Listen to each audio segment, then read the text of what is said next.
Welcome to 3 minutes of Parsha Power, Chukas Balak.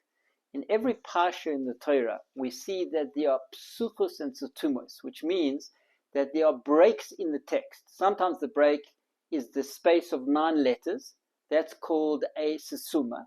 And sometimes the break is to the next line, that's called a psucha. The only Parsha that doesn't have any breaks is Parsha's Balak.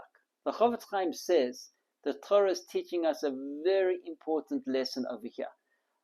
Bilam, who was the greatest prophet of the nations of the world, in some regards even as great as Moshe Rabbeinu, yet Bilam was still a manuvel. He was still a disgusting human being. He lived a very immoral life. How can that be? Somebody who has such tremendous exposure and insight into the spiritual world, yet it has zero impact on his behavior, on how he lives his life, and on his moral record in this world. And the Chofetz Chaim says the Torah is telling us what the problem with Bilam was, is that he never stopped to think. There were no breaks. There was no breathing room. He never allowed the experiences and the insights in his life make an impact on his being, because he never stopped to think about it. And the Mesilas Yesharim says that is one of the primary tactics of the Yetzer Hara, one of the most powerful weapons in the arsenal of the Yetzer Hara, of the evil inclination, is that Yetzer Hara knows that if we stop and we think and we integrate and we gain perspective of life in the world, so it's not that complicated. It's quite obvious and clear that there must be a creator of the universe. To say all of this is coincidence and accident is absolutely meshuggah, is ludicrous. It's just illogical. There's no common sense there. So there must be a creator, and there must be a purpose of creation.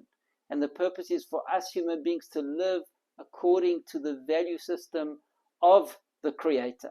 And for Jews, that's Torah mitzvahs, to live a life of spirituality, of holiness, of rising above our lower self, of connecting to God and eternity. When we stop and think, the pathway is quite clear.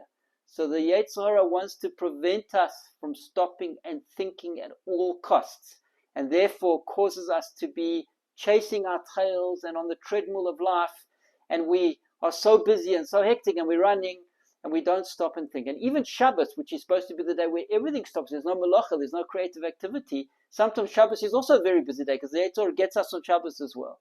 And so the lesson from Bilam is stop and think and create time in your week in order to have that breathing room, in order to gain that perspective. That's why I love going to the bush, because that's a place where you're away from the rat race of life and you have time to see Hashem's beautiful creation and integrate yourself and your life into that. We're supposed to do that every Shabbos, and we all must be very careful to make time for that in our lives in order that we don't make the mistake of Bilam and not allow the miracles around us to have an impact on who we are and how we behave and how we live our lives. Thank you so much for watching. Please remember to like and subscribe.